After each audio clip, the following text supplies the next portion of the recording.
Hi everyone. Today's video is about the energies of the solar eclipse coming up on August 11th, along with a reading for those of you who tune in, and you can apply that, however you see fit.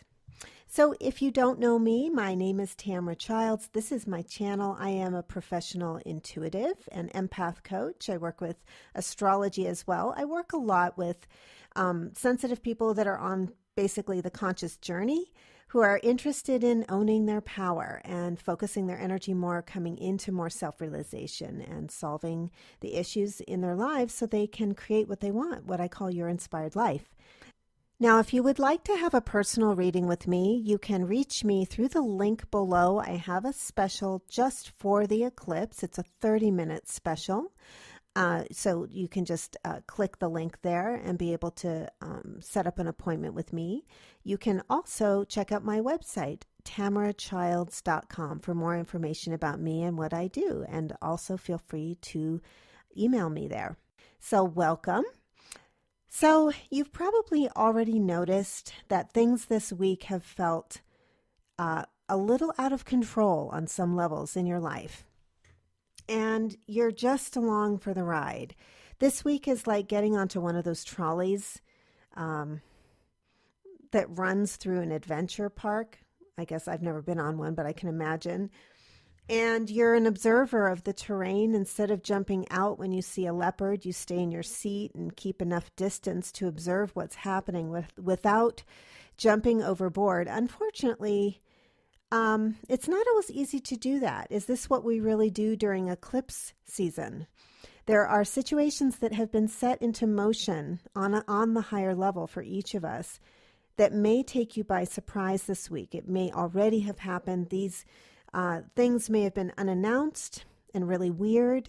Some weird, like crunchy communications, some weird situations that didn't go the way you expected. Especially since Mercury and Mars are still retrograde. So there's a lot of,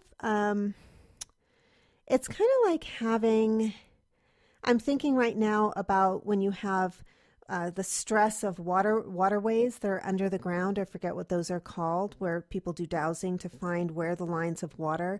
Because when you have put a house over a lot of water that's pulling and pushing, water is very powerful, and so it pulls our energy, can drain you and cause you to not feel well. And that's kind of what the retrograde, I think, is doing in some ways, because there's a lot of energy. The energy didn't just go nowhere. It went underground during the retrogrades. That's what I experience. And again, remembering that, especially, so retrogrades are when we are more under the influence of that planet. And Mars is that aggressive, frustrated, angry, it's only frustrated when it can't move forward as an energy. And so just think of that as energy that's gone underground and causing some hidden conflicts for you to be aware of. It's still something we have to be aware of. It's a time of possible miscommunications and clashes of points of view. As if it all started a long time ago and you're not even sure how to track it or what it's doing in present time. So that's what I mean by these weird, that's why they're called karmic situations, when things just pop up and they have a lot of intensity to them and you're like, I don't know what to do with this. But you have to handle it because it's something that is, it has to do with some seeds that were planted a long time ago, and we are releasing those. We're letting go of that excess energy right now, but it's uncomfortable. It brings up a lot of situations we didn't expect. So this is part of the feeling we get during eclipse season. And so we're disoriented enough that we don't have our usual masks on. And what this does is it helps us to be more real and authentically express who we are, even if it gets awkward or confusing. Also this week, Venus shifted into Libra. So do check the area of your chart ruled by Libra and see how you are feeling different in the sense of what makes you feel good in life. And of course, Venus likes to be in Libra. It rules Libra, so it feels at home. It's like having a kitchen where you really like to cook in it, and it's not just some sort of a hot plate somewhere where if you're a gourmet cook, you can't work with just a hot plate. Venus has trouble in some signs more than others with making itself feel comfortable. It's easier to feel good in some signs than others for Venus. Now, Virgo, which we just came out of, Venus in Virgo, has an apron on it. And her hair is neatly styled, and she wants everything in her life to fit together like a carefully chiseled puzzle. And the pieces we're talking about have been actual physical items or events, the practical events like planning a family vacation, putting in, a project in your backyard, getting the dog groomed, polishing up a part of your house. So, during the Venus and Virgo space, we want the house clean and we want to dot our I's and cross our T's, and the home project, we want it done correctly. We don't want any weird lines. There's a little perfectionism to Virgo. And so when we get things in place that feel physically like how we wanted them, when we get the car cleaned and then it feels good to sit in it, then everything is right in our universe with Venus and Virgo. But Libra this week introduces the idealism of love, which, Venus really likes. It's the aesthetic of how things look, how people treat us. Are they being fair? Have we been fair enough? Libra is busy balancing between extremes in thought and action. It's weighing pros and cons intellectually. Somebody with a lot of Libra in their chart will say, I don't know, I just want to feel in balance about this, and I'm not sure that that's right any more than this is right. So they go back and forth quite a bit. So the Google searches now are not for the perfectly engineered lemonade maker that functions perfectly with the right filter, but for the ideal guest to come enjoy the lemonade. So relationships are a huge focus right now, and get settled into that for a while Venus is in Libra, and whether the people you know are harmonious with your particular lemonade parties. Libra rules manners and social ways and grace, but here we are with a Mercury and Mars retrograde, and Jupiter is in Scorpio still, asking us to be real. Be real about our pasts, our patterns, and our intention to eliminate things that are truly out of harmony with who we are becoming on our evolutionary journey. Scorpio is all about death and rebirth. So we are in the process of really ferreting out the things that need to die in order for us to be reborn and grow a new skin and be the next version of who we are. And this is really deep work. I don't want to discount how this work is affecting so many people. So you may have some unexpected situations coming up this week that involve relating, harmonizing other people's viewpoints, reaching the truth, and also getting justice as we move toward the solar eclipse that comes on Saturday. So I always like to recommend a prep period. Being aware is half the battle. If you're aware, oh, that's why things are so chaotic and intense. I feel very intense right now. That's okay. You're supposed to. You're feeling exactly as you should, and you're going to work your way through it. Before we go to the cards that I drew for the eclipse, I want to offer some precautions about the downward feeling or shift that you might feel prior to the new moon. And so I'm looking at Thursday and Friday for this. The dark moon may feel like you're at the razor's edge emotionally. The Cancer moon is the queen of emotion and emotional moons. So my advice with emotions this week is not to judge what you feel. You also don't have to act on what you feel right now, because things are very much, it's like a tornado that's up in the air and the pieces haven't landed. So it's good to just observe rather than jump in the fray if you can. So your feelings just want you to feel them. And that doesn't mean you have to say them exactly as you feel them or project a dark mood if that's what's happening. But emotions are energy. They're in motion. And they really want to move. They don't want to sit and fester. When a pool of water has nowhere to go, it'll turn into a swamp. So once you allow yourself to really feel something, it will morph. and it will transform. That's the nature of feelings in my experience. So if any dark thoughts are coming up at the end of this week where you're just like at your limit and I can't take I can't take any more of this intensity and this bad feeling or whatever, just know that it's the dark before the dawn. It really is. Everything cycles. And a new light is coming to you because this is a karmic time, and it's, with the eclipses, that's what we get. So just know that any negative states that you're in, just feel them and acknowledge a past pattern is coming up, and then let them go with the influx of this powerful new energy on Saturday.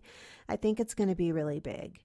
So next, we're just going to look at the cards that I drew for this eclipse. And one of the things is that I am not used to doing this, and so it's a little kittywampus, so just bear with me with that. I filmed it, and it was a little bit at an angle, and I wasn't really sure how to fix that, so my bad. But in any case, I wanted to do that card reading for you, so here we'll do that next. Okay, so we're going to do the reading for the August solar eclipse. So I'm don't always use cards, but sometimes it's fun to do that. And these are the Osho Zen Tarot. I do really like these. Just gonna, because they often give sort of a perspective that challenges our ego. That's why I really like these. So here we go. So we'll draw 3 cards for the solar eclipse. I'm actually going to turn them upright. Comparison.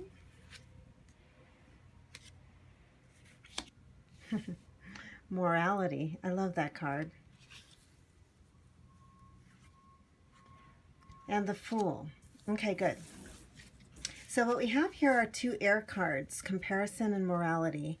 Comparison is, and I love the imagery of this, the bamboo comparing itself to the oak. And how painful it is. You know, one of the things about the solar eclipse is it is in Leo with North Node there. And Leo is all about expressing what you came in with when you were 9 years old, or, the core of you before you started to take on the patterns of society and tell yourself that you should be different than you are. And so this solar eclipse is going to be challenging us to not be into this thing of not celebrating you as the bamboo when you're next to the oak. And so there may be some situations in your life, and this is a mental card. So in the traditional tarot, it's a swords card. And what that means is that we've been in a space where it's easy to feel like there are all these different points of view and they're in competition, and we're using them to feel not good about ourselves. And we're being encouraged to release that pattern. One of the reasons I'm doing this reading, it's very powerful right around the new moon, but especially a new moon eclipse, to clear the path of the old stuff out of your emotional basement or the closets of you that are not working for you. And so for those of you watching, and I always intend that if you're watching this reading, it's going to make sense to you on some level, whoever sees it. So the comparison card has to do with the exhaustion that comes mentally right now, this week, with trying to kind of see yourself, say it's like being a round peg and putting yourself into a square hole. It just isn't going to work anymore. And the solar eclipse is saying that's an outdated pattern. So please stop doing it. And please tune in to your God, Goddess self, the you that came here to express as a total unique soul snowflake, the part of you that is just here. Each of us is a crystal cut our own way. And this solar eclipse is saying it's time to express that fully and let go of the past patterns of feeling not good enough because you're different than somebody that you are observing in the world. And feeling, because all of this is about stress. I've been talking to a lot of people who are very tired right now this week, drained, because we're involved in a lot of inner conflict right now. And that's one of the main inner conflicts is, should I be like other people want me to be, or should I be the me that I'm designed to be? So morality is another sword card. You can see that in this, in the Osho Zen, she looks a little constrained, a little constricted. She's tucked away. You know, she's buttoned down. She's kind of in prison. You can't see her higher mind because she's full of clouds up here. She's just feeling pressured. And this is what I call being a human pretzel. When we feel like, again, it's kind of similar to this card. In this one, there's an inner part of our mind in this eclipse. This is some of what we're letting go of. That is self-suppressing. We are oppressed by this part, and sometimes it's called the superego. It can be called, you know, it's a part of the mind that tells us we should be a certain way and that we've done something wrong, or there's a right way to do it and we better, you know, get ourselves together and be that way. The problem is that this character's not having very much fun, is she? And we're having a new moon eclipse in Leo. And Leo is about joy and having fun. So where are you holding yourself back right now from really accepting, leading with that inner joy of the being? It kind of reminds me of like a little kid who is reveling in him or herself and looking at their belly button, and they have their full little tummy sticking out, and they're just feeling really good about themselves, and they're too young for somebody to say you shouldn't have a belly that looks like that. No, instead people, you know, hold their belly and kiss them and think they're adorable because they're a baby and they're not yet in a space where they're supposed to be. There are no shoulds there. Now, there may also be someone around you besides internalized inside your mind who is making you feel oppressed or repressed or suppressed.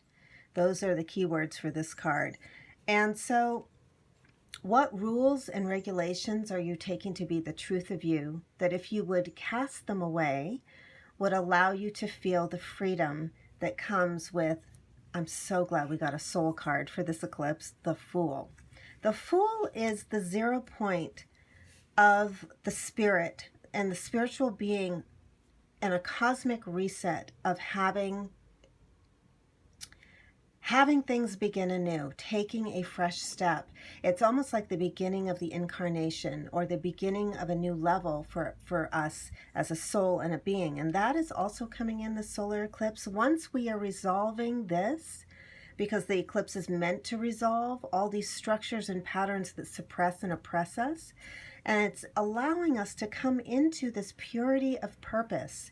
This is a purpose card. It's very powerful. It's a 0 card, which is, you know, it's the everything and the nothing. It's the, you know, it's the symbol for eternity, for the universe, and for, you know, everything that's contained and not contained within us. So this is really a wonderful card to get. It does look like, because of the nature of these two air cards, mind cards, mental cards, cards of struggle, internal struggle, that I really advise you to clear your schedule for this eclipse. Give yourself a break. Be gentle with yourself if you're going through some internal struggles at this time, because you have to go through them in order to reach this pure point and realize you aren't any of the struggles you've created. Does that make sense? You have the struggles, you've been struggling, and a lot of it is about letting go of patterns and things that feel like a straitjacket that you've been wearing and trying to make into who you think you should be, when in fact you're supposed to be in the purity of this purpose. And guess what? When we're in the Fool space, not only are we lucky and blessed because we are trusting our intuition, trusting spirit, and trusting the direction that our soul wants us to take us on right now through this eclipse, but we are guileless. And I think that's a big part of letting go of this card, which is the things you think you've done wrong and that you need punishment for. Look how punishing and punished this character looks. So this solar eclipse is a real powerful reset time, and it's going to bring with it the opportunity to harmonize with a brand new level of yourself, a brand new somewhat unexpected, like I don't even know this part of myself, but I'm feeling it coming forward. It's like being born. And as this part comes forward in you and you realize this part of yourself, you're very blessed because the universe is saying yes to the birth of a new part of you. So that's what I get for the solar eclipse, August 11th, Saturday, 2018, August 11th, 2018. I'm wondering, I feel like there might just be one more card we need to pull. I'm not really sure why. Look what I got. Completion. Oh, this is a time when, and I think this may have been in last week's reading. See how the puzzle piece is coming in? I'm just going to put her right on top there. There's something your soul has been working on that has taken, it's like a lifetime of work. And you've been working on it and feeling like, when am I going to be done with this? When will it be complete? And this is a card of fruition and completion. Look, the puzzle is complete. And it's interesting that there's a puzzle piece right by the third eye, and I just want to point that out. This artistic image is allowing this to be the totality of you. Look, this is a being that's in the universe. It's not the being that is our body. It's not, or the entity that is in our body.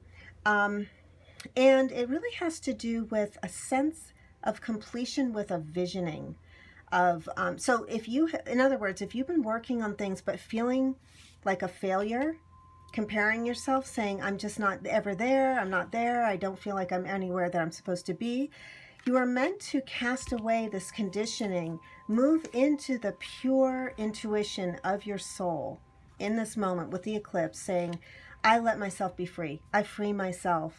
And in doing that, this is the beginning card and this is the end card in the tarot. How magical is that? So this eclipse is bringing us a brand new door opening, a new beginning for us that is fresh on a soul level, with the completion of the old cycle that we thought would never end. And with it, just reading intuitively with the vision of the image of the card, it's through inner vision. We're going to suddenly see, oh God, I understand what I've been working on. I give myself credit for everything I've done, and I'm ready to move into this brand new space of the Fool, knowing that I've put to rest a whole layer of work that is now completing for me. And one more thing I want to say about this card. This is a Saturn card in Tarot. It's related to, first of all, anything that's worth doing, we work hard at. And sometimes you have a lot of feelings along the way. Sometimes you even feel kind of sad when something's complete, because it's complete and you're ready to move on. It's like when your child leaves high school or leaves the nest and goes off to college. There's a joy to that because they're growing and they're in their evolution, but you're also going to miss them. So give yourself any time around the solar eclipse to miss the old patterns, the old traps that you've been stuck in, as you release them, and know that what's on your way is a brand new adventure for each of us, if you'll let this solar eclipse bring it through the joy of your being, because it's Leo. And just understand and give yourself some credit. Even make yourself a dinner. Go out to dinner. Celebrate in some way that you are actually making a completion. So that is the tarot reading that I wanted to do for our solar eclipse coming up. I hope you have a wonderful time. Remember, I'd love, if this is valuable to you, please like this video, subscribe, connect with me, let me know, comment, and feel free to share. It really helps a lot because it keeps this work going and allows me to make more videos for you. So that's it for now. Have a wonderful solar eclipse, and I'll talk to you soon.